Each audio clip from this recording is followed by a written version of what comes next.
Welcome, welcome, welcome. This is the Mike Hill Show with West Coast Preps, and this is the Halloween edition. I'm Mike the Incredible, live and direct, coming at you on this Sunday. Halloween's tomorrow. It's October 30th.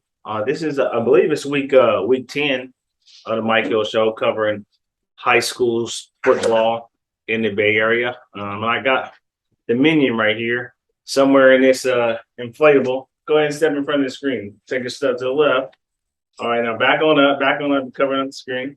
There you go. Somewhere in there, my boy Amari rocking out. So we're going to get into it really quick, and we're going to go into the top 25 of the West Coast Prep rankings. And doing a little research, it looks like four teams, Amari? What we got? How many tallies? Four teams lost. All right, right on, sir. We got 4 teams lost in that top 25, so it's going to be some changes in the top 25. And if it's not, then I don't know what to tell you, but I got a feeling it's going to be some changes in that top 25. And then let's just go through the top 3. It used to be top 3, but now it's the top 4, right? Because then it's getting a little murky at the top. But the number 1 team is Sarah. Sarah played SI. What was the score in that game, Mari? 21-7. 21-7. Sarah wins. They are 9-0. But I guess SI gave Sarah the toughest fight thus far. SI did beat Midi, who they were projected to lose to. They went out there and got the dub on that one. And they gave them a fight. It was a close game. I believe it may have been 7-7 at one point. But the end score was 21-7. Alex Atkins, I think he had 3 interceptions. Man, so it looks like a closer match. So maybe the score didn't really tell the tale in that game. So Sarah's number 1. I'm pretty sure they'll stay at number 1. Who we got at number 2, Mari? Pitt. Got Pitt, the Pitt Pirates. They went out there and just did what Pitt does. What was the score in that game? 43-7. 43-7. Let the Incredible get some incredible water. It was what?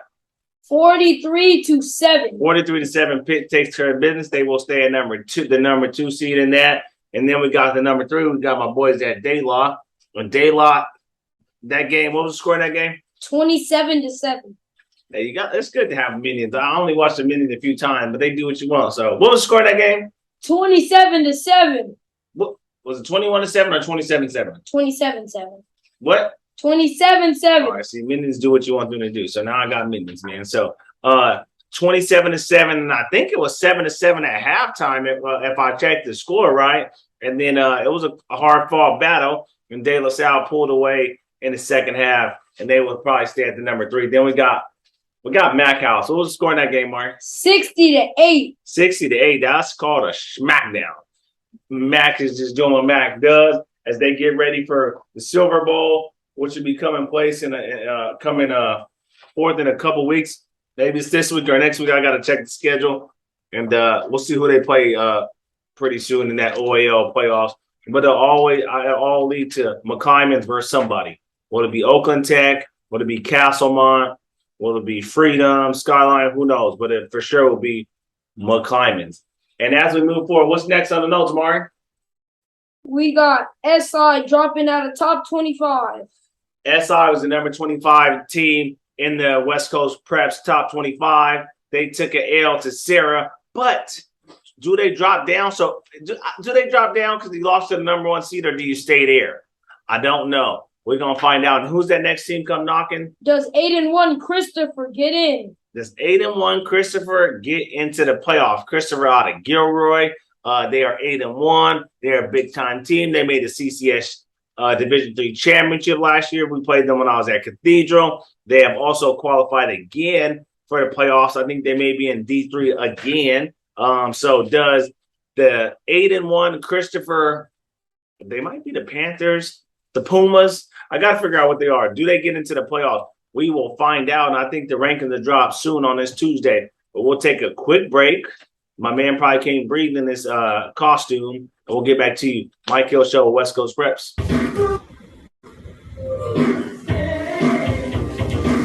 Hey, we back now. You see me here, damn it, Mr. Incredible. Let me tell you what I'm listening to.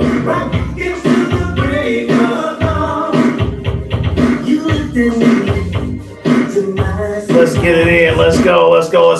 Let's move on to the game of the week. The games of the week for the previous week, I had Sacred Heart versus Menlo Sacred Heart Prep, SHP versus Menlo Atherton.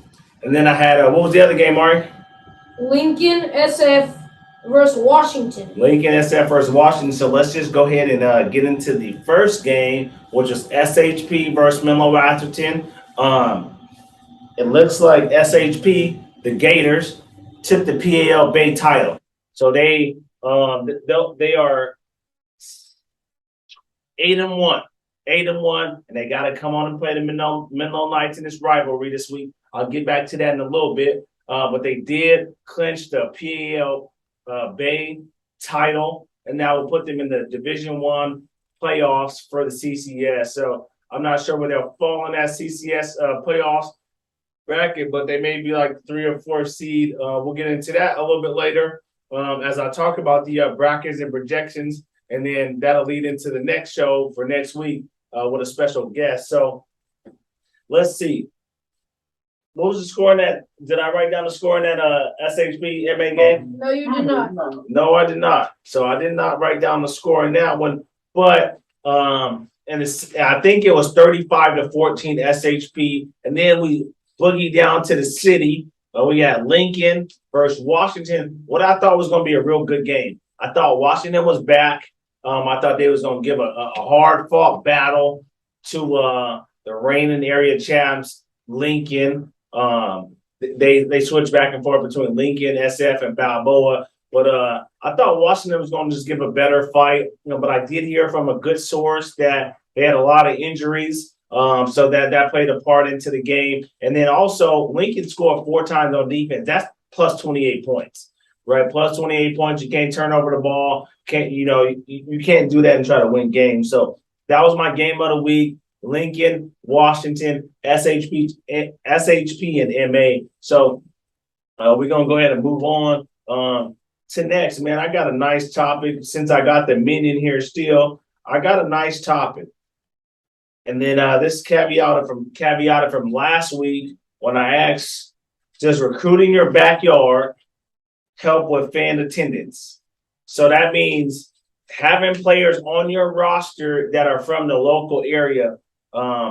So if you, for example, if you're a Bay Area team such as Cal or Stanford or San Jose State, which are Division I football programs, recruiting players from the Bay Area, from California, does that help with attendance? Let me ask the Minion.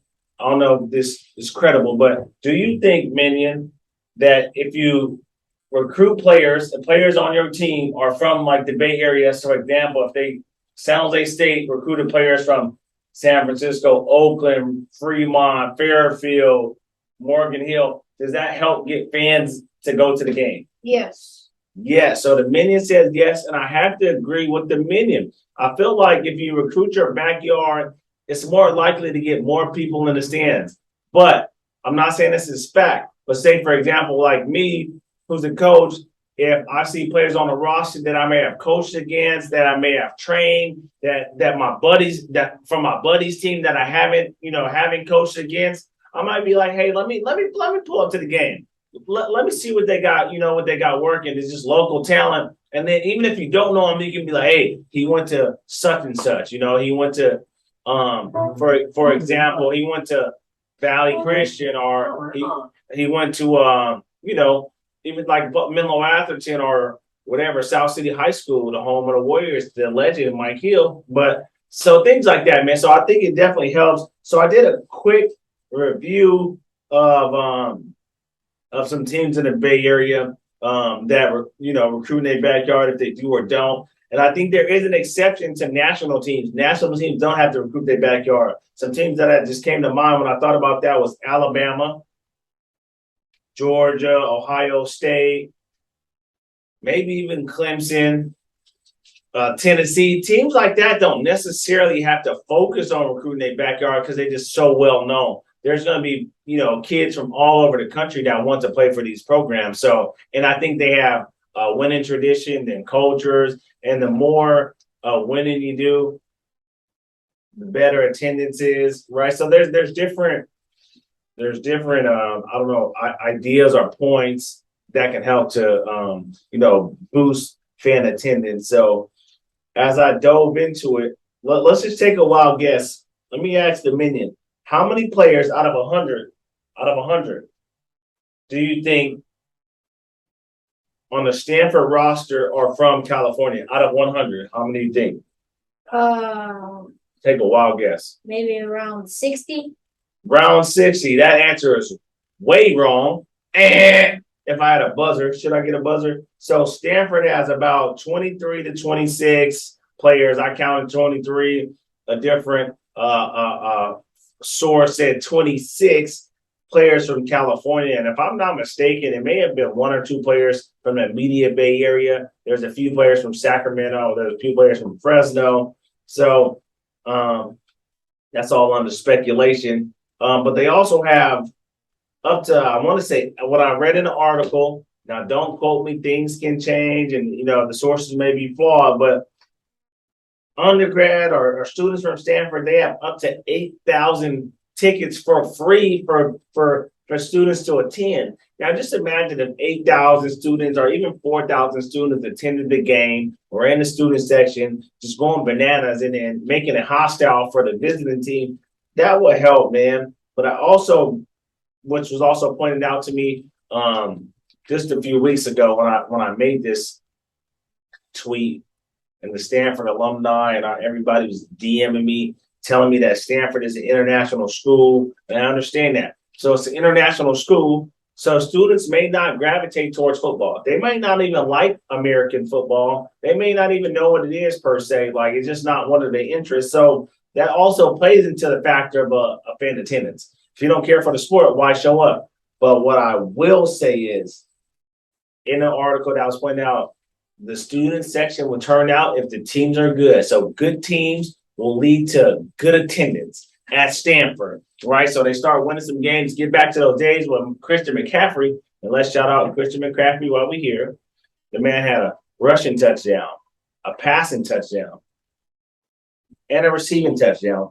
And this is his second week with the team. He done did all plus 21 points for the guy, Christian McCaffrey. So shout out to him. So, I mean, they had plenty of good teams, man. Like they won some Rose Bowls, and I feel like it was packed, man. A while ago, a few years ago, I took my son to the Cal versus Stanford game, and it was packed. It was fun. So I guess maybe winning would help. So this is a stat that I saw online. The average attendance for the 2021 to 2022 season for Stanford was 35,684. Let me tell you, bud, it ain't no way. It ain't no way it was 35,000 people in there. There's no way. Now, people may buy tickets and you may give away tickets and people not show up, etc.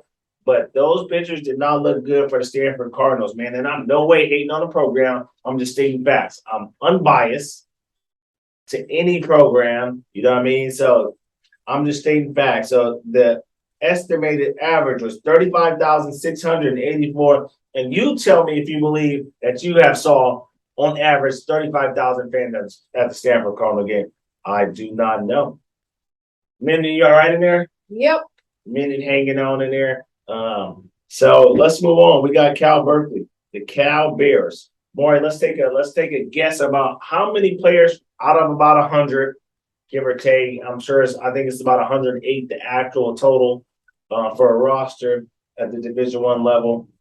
How many players from Cal Berkeley? And we've been to Cal. We went to camps there. We went to the spring game. We went somewhere else, right? We love Cal football, so we go over there. Oh, we went on a recruiting trip with Cal. Maury got to check out the facilities, meet some coaches, meet Coach Wilcox and the staff. And we did that with a 7-on-17 program, Team Highway 4, that I'm affiliated with. So about how many players from Cal do you think are from California, approximately? I'm going to go down on this one. I'm going to say around maybe 28 to 30. So he done flipped the script. He said 28 to 30 for Cal. And that's complete opposite. You should have went 28 to 30 for Stanford. But Cal has a, give or take, Man, I got 20/20 vision, but my eyes get blurry when you got to keep floating up and down that screen. But I counted 59 players from California on Cal attendance. I mean, on Cal roster. And they also have low attendance, right? I mean, I'm sure they can get some more fans in there. And one Stanford supporter said, "Well, Cal ain't getting too much more fans than we are." Maybe it's true, and we'll have to look at that. And this is a Power Five school, so let's just take a look. It looks like did the minion go up? No. You deflating? No. No. You ain't sounding too good, my boy. Man, this Halloween costume costs $80. I'm gonna make him wear it today, tomorrow, maybe even the next day, right? Since man, this costume costs like $20, right? Like, let's just doing some math. So the minion is still alive, he's still inflated. You alive? Yes, I am. The minion is alive. So let's just get back to it. So looking at the stats, it said that the average attendance for the Cal Berkeley football game was between 35,000 and 42,000. Do you think that's true, Minion? Yes. He says yes. I say hell no. I ain't seen 35,000 or 42,000 in there on average. There are some big games where people do pile into, but we're just talking about on average. So I don't know if that's true, but I don't know how all ticket sales and all I think is generated. So I do not know. But if they got 35 to 42,000 people that paid for a ticket or whatever the case may be, knock yourself out. But I will say though, if we look back in the glory days of Cal, when they're getting back to the glory days, trust me, they're getting back to the glory days. When Tedford was the head coach, who's now the head coach at Fresno State, when Tedford was running the show, that was like 2002 to 2012, the stadiums were full. They were packed. They hit their mark every time. Like it was crazy. And I've been to a lot of those games, and we're talking about Marshawn Lynch, we're talking about Aaron Rodgers, Jordan was one of the receivers, like Forsett. And I'm just naming a few that just riddle off the top of my head, man. We had Bishop playing linebacker, my boy Desmond Bishop, who went on to go play for the Packers. He played for the Vikings, played for the Arizona Cardinals. So they had some guys there, and they were winning some games, and they were high. And I remember they had Tennessee come down out here back in the day. They beat Tennessee with Sean Jackson, that receiver with the crazy punt return. Those stadiums were packed. I mean, it was packed in there. So winning does help.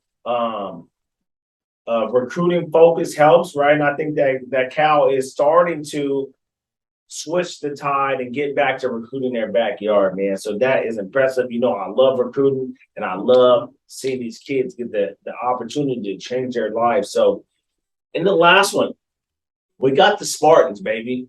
We got the Spartans. And I love the San Jose Spartans. Out of 108 players on the roster, Minion, how many do you think are from California? And I think you need to up the number from you have for Cal and Stanford. So what are we working with? All right. If I'm gonna up the number, I'm gonna go out of 100. I'm gonna say 75. Higher. 85. Higher. 95. Higher. 100. 100. You hear me? That's 100 players on there. You hear me, Minion? I hear you. It's 100 players on the roster at the San Jose State roster that are from California. Now they do have a few transfers from different places, but it's 100 players, and that also leads to good attendance. Maury, we went to the San Jose State game, right? First Western Michigan. Was it packed in there? Yes. It was packed in there. It was packed. Was it fun in there? Yes. It was fun. The environment was fun. That's when they wore the all black uniform with the black helmets. It was great. The environment was great. They were doing what they had to do. So as I'm looking at the average attendance, they have a much smaller stadium than some of these schools, but they also are a Group 5 school. They're not a Power 5 school. Man, you good? The hands are. So they got a different attendance, but they average over 15,000 fans, man. They average over 15,000 fans, and in order to, we're gonna cover up on that. I put up on our Spartan. So in order to I seen the thing that to be a Division I program, you got to average about 15,000 fans. If you don't, you are subject to be dropped down to a lower level. So they average over 15,000 fans. They recruit their backyard. Coach So is a recruiting magnet, getting players from all over the Bay Area, SoCal, and San Jose State is playing some good football. They will contend for that Mountain West title. So shout out to our hometown Spartans. Let's clap it up for the Spartans. So, and I put in my notes, if we think about real friends and fans attendance, I think San Jose State they can compete with Cal and Stanford as far as attendance, man. They bring them out in San Jose. You know, the band's there, the student section is there. And then you also see the different families. You see kids and people from all over, former coaches. There's a connection to the San Jose State program. So shout out to the Spartans. And I'll move on to one of my other favorite programs. We got the Sac State Hornets. Let's count up for Sac State. Sac State is the FCS Division I AA, as also known when I was playing ball, 1AA program. The Sac State Hornets, they played Montana just not long ago. And Menlo's own Ty Richardson, who's a dynamic athlete, defensive back, and play offense. He can do it all. We like Ty Richardson? Yes, sir. Yes, sir. We like Ty Richardson. So he went on an unofficial visit on a game day invite to the game when Sac State, I believe they were ranked number 3 at the time, played Montana. And they had over 15,000 people at Sac State in the FCS, and they are winning. And they playing some good football. And I was just talking to a good friend of mine who was over here today. Who was at our house today, Mark? Coach T. Coach T. Coach T from TMP did a home visit with your boy, stopped by and kicked it with me and my fam as we watched the 49ers game. And me and him talking, and we're saying that the Sac State staff, their name is buzzing, man. They may have some opportunities to move up to a Group 5 Division I FBS program. So Coach T came over. And let me just highlight TMP and the program that they got going over there. You got the notes still, Minnie? Yes, sir. Under TMP, how many players do they got in the NFL right now? Plus 25 players. So that's over 25 players in the NFL right now. And how many players have they sent to a Division I college for football? 250. Over 250. So shout out to my man, Coach T, Terrence, TMP, Mafia, 7-on-7 Elite. They stretch from Sacramento all the way down to the Bay. One of my good friends in this coaching game, you got to have mentors. You got to have people that you trust. You got to have people that can teach you the game, man. So Coach T puts me on game all the time. If I got questions, I need answers, I can depend on him to come through, especially with his recruiting. He's a former high school coach and a hot name. People still want him to coach high school now, but he's focused on his brand, which is the TMP Mafia Elite 7-on-7. I think this season is going to be a big season, bouncing back after the COVID year. They cooled off a minute, and now they come back and be better than ever. I'm going to just name a few players under the TMP family that you may know from the Bay. Mari, have you ever heard of Najee Harris? Yes, sir. Steelers starter running back Najee Harris is a TMP elite. Have you ever heard of a running back from Cincinnati, the Bengals named Joe Mixon? Yes, sir. Joe Mixon is a TMP Mafia. So they got so many players. And we're just watching a 49er game today at the house. And he had 3 players that he was affiliated with TMP. With either he coached them under his coaching staff, under his umbrella. It was 3 players just on the 49ers. Right? Like, man, that's impressive. So shout out to TMP. Shout out to what they're doing. Shout out to the 7-on-7 program. And thank you all you do with this mentoring with me. So I got to give Minnie a break for you to pass out and die in this costume here. So we're going to take a quick break, and we'll be right back with the Mike Hill Show of West Coast Preps. When we come back, we'll get into that question of the week. We'll get into the Menlo recap. How did the Knights do this week? And then we'll get into game of the weeks, and then we'll get some announcements for the next week. So stay tuned. The Mike Hill Show, West Coast Preps. Let me get back to my seat. Got the Halloween theme going on. Well, let me fix the skull, baby. Come on now. Come on now. Come on. Got the skulls rocking and it's on and popping. So let's move on as we went through all the, the recruiting, recruiting your backyard and fan attendance and things like that. So let's pop off to the question of the week. I'm going to do the question of the week, just reverse the order a little bit. Question of the week. Do rivalry games matter? And 100%, this is the first time there ever been a 100% one-way vote with any of the question of the weeks that I had. Does rivalry games matter? And 100% of the people said yes. And I agree with them. Rivalry games matter. It doesn't matter what your record is. It doesn't matter who's better, who's worse. Like when it's a rivalry, people play with passion. People play for other people. People play for players prior to them. Fans come to the game just because it's a rivalry, right? Like it's so many dynamics to the rivalry game. So rivalry games matter 100%. And as I think about a rivalry that I've been a part of, the South City Warriors versus El Camino Colts in the Bell game. And I'm going to be there this weekend. My schedule is packed for this weekend, but I'm going to make it work. There's some players that I train that are playing in this game. So I told them I'd come to this game. And also, I'm just a South City Warrior boy, right? So I love South City football. So I'll be at the game as they play, and both teams are winning, man. I think going into this game, the teams are 6-3, both 6-3, which is amazing, right? Given that these programs have been down, we got Coach Frank Morrow, my head coach, back running the show at South City, and after being after having countless losing records, Frank Morrow is back, and they are 6-3, and they play El Camino. And just like with SH and SI, if you ever went to one of these schools, you're never going to choose the other. So it's always going to be South City pride.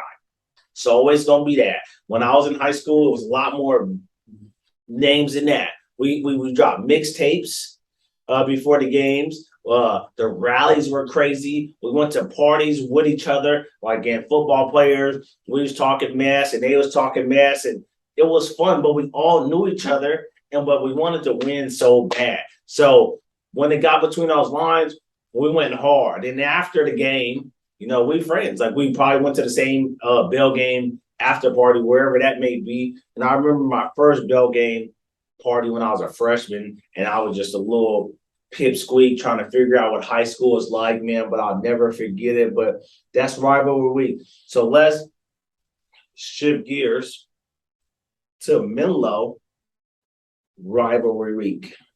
We play Sacred Heart Prep, which is right across the yard. The night to play the Gators in the Valpo Bowl. This will be my first Valpo Bowl, and I'm excited. Everything is buzzing on both sides. There's tailgate parties. I'm sure for both schools, it'll be packed. People are coming back for this game. So the Valpo Bowl is big, and Menlo won it last year. And then now we gotta defend that. We gotta defend the trophy, right? We don't want the Gators to take the trophy, and they playing some excellent football, man. They playing some great football. They'll be going into that game 8-1, knocking off some big time teams. They just won the PEL Bay, so they gonna be ready to go. But I'm gonna tell you one thing: we ain't getting ready to lay down. Like we gonna come ready to fight, ready to battle. So you can bet that our coaches be ready to coach their butts off. So I won't use any profanity. Ready to coach their butts off. Our players gonna give everything they got, and we're gonna go battle SHP versus Menlo. So that is the rivalry for this week. And then let's just talk about Menlo football. I gotta show love to Menlo football, man. Like that's the home school for me. And then we pulled off a big win versus Burlingame on Thursday night football. Let me drink some water on that. A little parched, but big win versus Burlingame football. That was a Thursday night game. at Burlingame, coming off the short week, and we pulled it off 21-7. And at halftime, it was 0-0. It was a defensive battle. They going back and forth. Our defense blocked 2 field goals. They played lights out. And then in the second half, our offense got it going, and we put up some points. And that was clinching a playoff berth. So we had West Coast Preps there. Chris was there live, giving updates. And Chris, oh yeah, I almost forgot, Doc. I almost forgot. You were the person who picked Burlingame over Menlo. Now, I'm going to have to always make you eat your words. So you can bet against me. You can bet against Menlo. You can bet against whatever. Don't do it unless you want to get your money took. And I'm sure everybody's going to pick SHP coming up this Friday. But, hey, you never know. And I'm going to tell you, we're going to have these boys ready to go. Ain't no ifs, ands, or buts about it. We about to coach. We're going to coach, as they say. It's going to go down. So, Chris, don't be picking other teams against your boy. I thought we were friends, but that shows like they unbiased, right? Just because we friends and we talk and we work together with West Coast Preps in this podcast, don't mean that they just going to pick my school just because I'm coaching there. Nah, man, people got different opinions, and it is what it is. And even Cal Preps picked Burlingame, but shout out to Cal Preps. But the Menlo Knights came out on top, 21-7, baby, and clinched that playoff berth. And as you know, as my good old one of my favorite players used to say, anything is possible once you get to the playoffs. So the CCS playoffs are coming in 2 weeks. We clinched the berth. Where we will be in the seedings, we won't know until the Sunday after this forthcoming Sunday. I think that'll be November the 3rd when the brackets come out and see where we at. And then once you get to the playoffs, you know it goes down, right? You just got to be 1-0 each week. It ain't about what you did prior to that. It ain't about none of that. You know what I mean? It ain't nothing. 1-0 each week. And as you chase this first round game, second round game, the CCS championship, the NorCal championship, and the state championship. So it's finna go down. You know, Menlo Knights get ready to fight because it's about to happen. But let's just go highlight some players from the Menlo squad versus Burlingame. Our quarterback, Jake Bianchi, 2023, threw for 365 yards and 3 touchdowns. I mean, in that performance, he did have one minor interception late in that first half, but bounced back and threw for 365. We got our tight end, Court Hazley, went for 167 yards, 2 touchdowns, tackle for a loss, a sack, and a forced fumble. You hear me? So the boy went crazy. Then after the game, Court hopped on that plane and shout out to North Carolina, to Raleigh, to check out his future program, the North Carolina Tar Heels, where he'll be attending and playing next year. So he went out on a game day visit to see the atmosphere, and that probably just confirmed even more so how much he can't wait to be a Tar Heel. So let's shout out to Court on this excellent performance. And then we got my man Robbie, or Bob Enright. If you want to call him Bob, you can call him Bob. If you want to call him Rob, you can call him Rob. He balled out this game too. 71 yards receiving. He had a big time, like 60-yard catch, called back for a holding penalty. We don't talk about officiating, but hey, so he had 71 yards and a touchdown. He also had an interception with a tackle for a loss and almost 10 tackles. So, man, that dude went to work. Bob Enright, who's a stud and a scholar athlete. He texted me the other day that I think he had a 4.2 GPA and a 34 SAT. Hello. The boy's a genius. So he knows a lot of things. He can play both sides of the ball. He's a sterile athlete. He also has offers to play at the college level. So shout out to my man, Bob Enright. As we move forward, we got to shout out the defense. The Menlo defense. And I got my daughter here who just woke up for a nap. Come on, baby. Come on in. Watch out for that water there. Oh, don't step in it. Come here. Come on. She was a cheerleader. She was a cheerleader last night. Right, and we got the blue on. You know, we rocking the blue and white. So say hi, Ari. Say hi, everybody. Hi. Hi, everybody. What's your name? My name is Oriel. Ariel. How old are you, baby? She's 3 years old. And she's here and do you like football?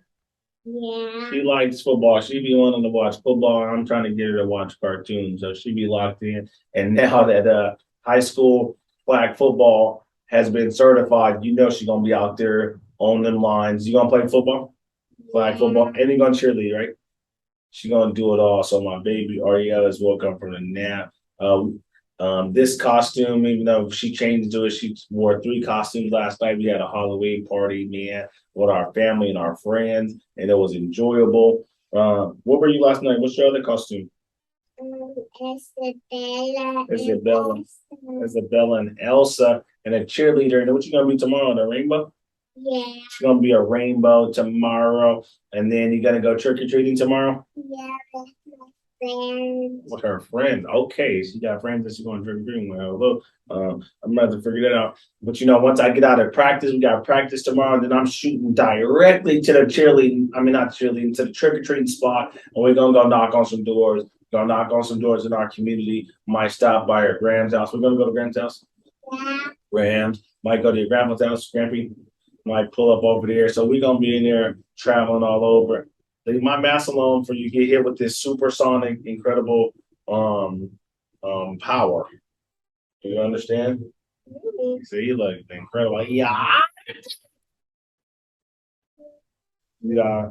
So and real quick, let's shout out to the defense and a couple of players that I can just riddle off. I can really riddle off the whole Menlo team, man, with some people that pop out. It's Chris Leal, our receiver, went in there. I think he had 4 or 5 receptions and just kept the rock and kept moving his stick. So shout out to Chris Leal. Then we had Aaron Chin went in there. He went in there and ball down, caught some passes, man. So he battled an injury early in the season. He's back. So shout out to, I call him Eron, but shout out to my man Eron. Then our youngster Nick Sacco had to step in due to our running back Ty Richardson had a minor injury, but he's back for the Valpo Bowl. So let's get ready. Molly. Yeah, Mari's at the game. Did you go to the football game? Yeah. What's the name of school? Menlo? Yeah. Okay, you went to the game. Then we got Nick Sacco went in there and played really good. And then we got Charlie King, number 2. He's one of our top receivers that just continues to light it up week in and week out with amazing plays on both sides of the ball. So shout out to Charlie King. And then we got a elite kicker named Ross, kind of like Tucker from the Ravens, man. He went out there and kicked the ball well, PATs, touchbacks. He's good at onside. So shout out to everybody. Avery, Ralston, you can name it. I can keep going down on and on and on. Ari and Max. Let's just keep it pushing. We got Trey, we got Parker Brown, we got Parker Ashton, Brady, and Kyle. Yeah, we do got a Kyle at the football game. We got the youngster Kyle Haffey. We got so many players, man. My man Willis is battling injury. He'll be back. We got Harry Hauser. We got so many players, man. I can keep on reeling them off at the top of my head. I try to build a relationship with every one of those players. And then as we come through next week, I already got a question of the week. It started at practice on Saturday, so I already got a question of the week. You just wait for it. It's coming. And it's a great question. But really quick, let's get this off because we got to eat. My baby is tired. You tired? She said no. Are you hungry? You want to eat some food? Okay, she don't want to eat. She eat when she want to eat. Anyways, Mr. Incredible is back. So we got the game of the week. So I went North Bay, South Bay, East Bay, and in the West. I consider it. In the West, so I tried to pick it. So for the South game of the week, I got Palmer versus Salinas, and there's also another game that's over there. I got Terra Nova versus Half Moon Bay, but for the Terra Nova versus Half Moon Bay, and that's like West Bay. I'll give that to the West. But Terra Nova, it was out of Terra Nova versus Half Moon Bay, and South City versus Elko. That was the West Bay games. Excuse me, and I picked South City Warriors versus Elko in the Bell game. So we'll be there live. I might bring my family down there. We'll be there. And then in South Bay, the South Bay game it was Palma versus Salinas. Period. There was no other games that were even close to even being in the mix. So Palma versus Salinas. And then we got for the East Bay, we got Liberty versus Heritage.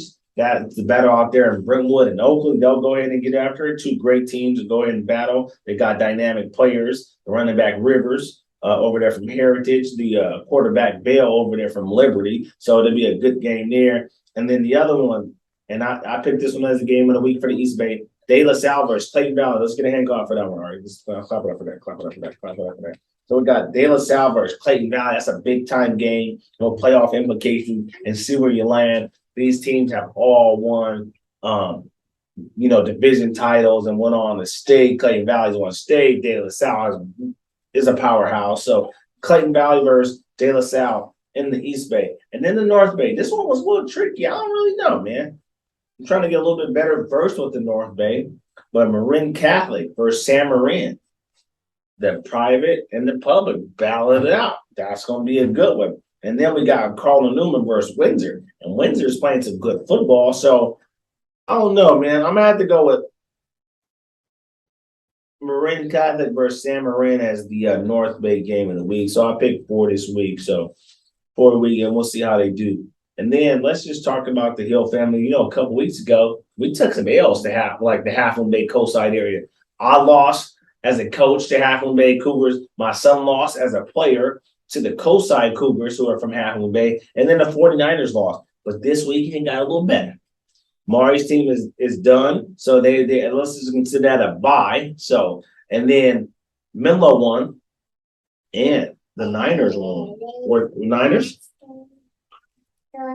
Yeah, we go to so many games. But did the 49ers win? Yeah, 49ers won. Christian McCaffrey did the vote. So shout out to that. So the Hill family had a good sports weekend. We had a good Halloween party, and we will get ready to go trick-or-treating tomorrow.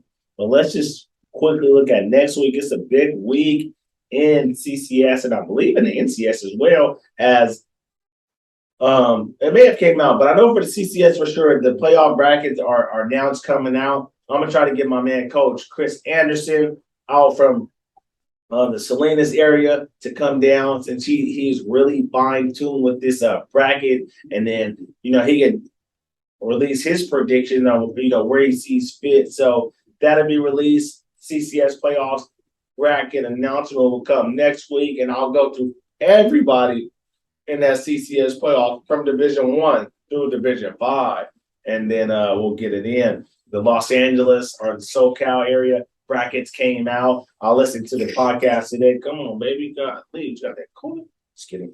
We ain't got COVID. We take COVID this. But I listened to the LA release date brackets today.